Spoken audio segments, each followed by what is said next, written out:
Hello everyone, it's Jack Cotton, luxury real estate expert, author, and agent.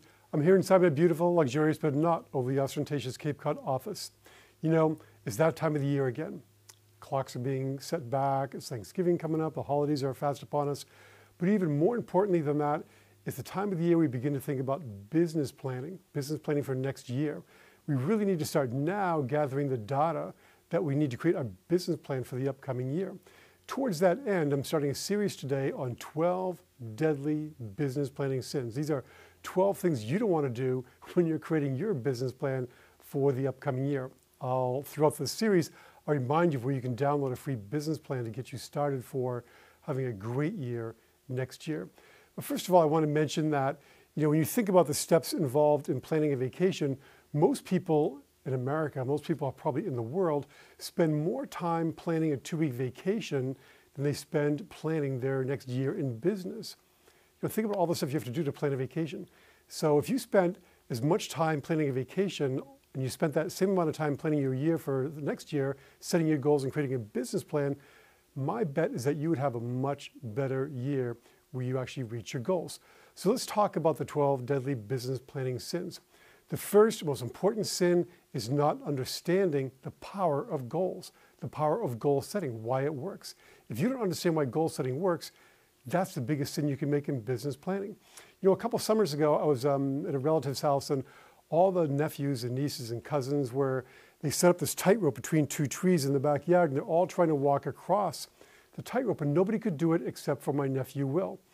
And Will was explaining to the other kids that the secret to staying on the tightrope, the secret to not falling off, is to focus on the tree that you're heading for. In other words, focus on the goal. When you focus on the goal, you forget about, wavering and falling off the tightrope, and you have a greater chance of actually achieving your goal.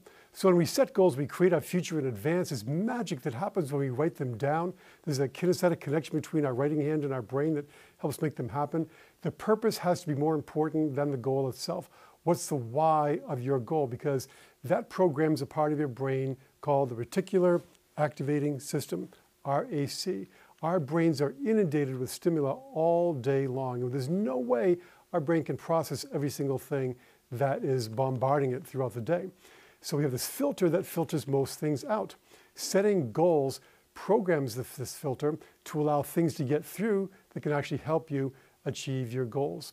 So these are all the things that go through your brain and have to be filtered out. We want to program that filter to let opportunities in that will help us realize and achieve our goals for the upcoming year. So we have a lot to cover. Let's pull it all together. Goals need to be smart. You've heard this before, so I'll go through it real quick. They have to be specific. They have to be measurable. I want to make a lot of money next year is not a great goal. I want to make a certain amount of money in dollars and cents. That is measurable. Attainable.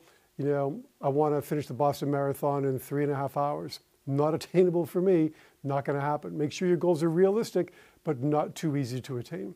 They have to be relevant for you. Do they make sense for you? Are they something that's going to, make your life better and serve your purpose that you really want to achieve in your life? And they have to be timely. A goal without a deadline is really just a dream.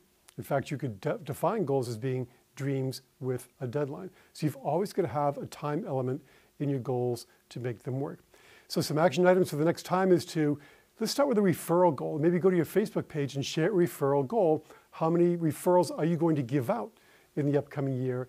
And that will help you get referrals coming in. It's better to give than to receive. And then next, write down an income goal for this year. Lastly, don't forget the first Tuesday of every single month, luxuryrealestateunplugged.com.